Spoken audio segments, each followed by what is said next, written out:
Good morning, dear students. This is Shruti ma'am, Modern English School, New Area, Navada. Today is Wednesday, so today we will learn that movements. And already we have started a very interesting story that is in the Kingdom of Fools. And already in my previous two videos, I have discussed the chapter, the story, and that one after another that we have learned that how the kings and ministers are fools over there, and due to that reason that how that the people over there, they are not ruled properly, and that the persons how they are also taking the advantages. So whatever that the story was like that once a person he came to the king's royal court to complain against the person that where his brother a thief went to commit theft, and that the wall of that home had fallen on the thief, and the thief had died. And the brother of the thief, he went to the king to just complain against the person, and whose home it was a merchant's home. And then when the merchant was called to the court, the merchant told it was not his fault, it was the bricklayer's fault. Then when the bricklayer was called, the bricklayer told that it was not his fault, it was a young dancer's fault. Then when the young dancers was called, she just proved that it was not her fault, it was the goldsmith's fault. When the goldsmith was called, then goldsmith proved that it was not his fault, it was the merchant's fault. And when after all a rich merchant's fault, and when finally the rich merchant was called, that that former one from where the story was started, that merchant came, and the merchant just who influenced the goldsmith, he was his son. So this merchant, he wanted to shift his that all the complaints against him. But the king and the royal court, the ministers, they had decided that as the merchant is inheriting the property of his father, so he had to just have the responsibility of his faults also, of his sins also. And the king and the ministers, they were determined to execute or to give the punishment to the merchant, that is sentenced to death. And on those days, how the criminals, they were put to that death, they were put on a stake. And a stake means just a long metal stick that which was having a sharp end, and the person was put on it, and the person would die. So the king, he ordered to make a new stake. And when the stake was made, and when the merchant was taken to put him on the stake, then they found that the merchant was so thin that it is not possible to put him on the stake. Means it is possible to put him on the stake, but he would not die because there was perhaps no flesh on his body.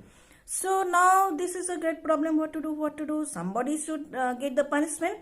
Then the very intelligent king and the ministers, they had consulted a lot. Then they decided, they have to find one fat person that whom they could put on the stake, and that who could get the punishment.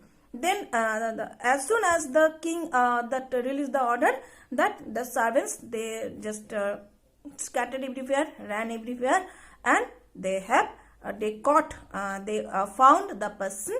They caught one person, a very fat man. Who was that?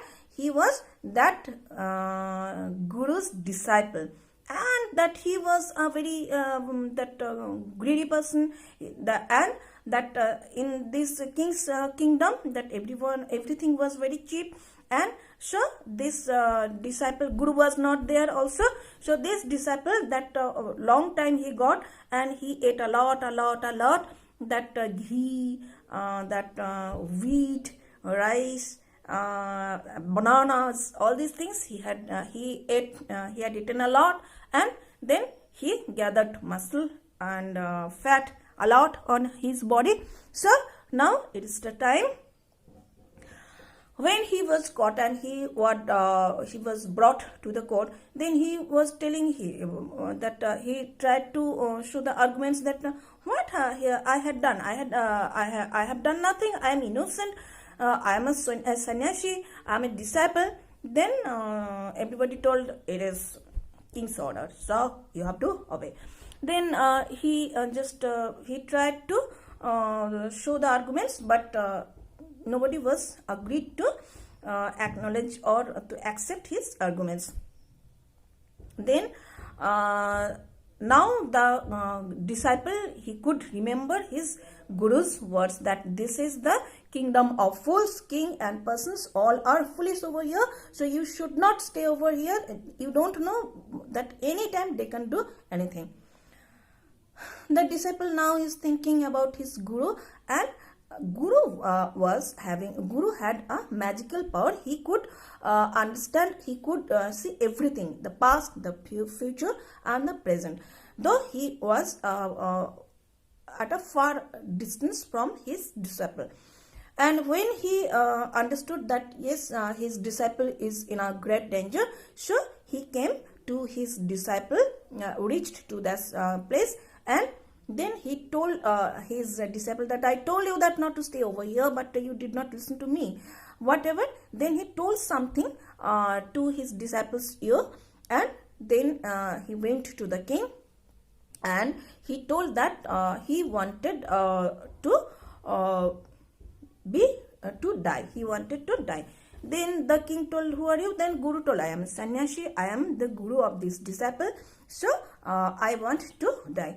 Then the disciple started, no, I want to die. Then Guru told that yes, I am your guru. I am I want to die. Then disciple told the king and the persons that you have brought me over here to put me on the stake, so you have to put me on the stake. I want to die. So both the guru and the disciple, they started quarreling. They started fighting. That who want to die first. Then the king, he was in confusion. What happened? For death these two persons are fighting, and he is a guru and he is a disciple, and they are obviously they are wise person, they are intelligent person. Then the king asked Guru that why you are a wise person, so why you want to die?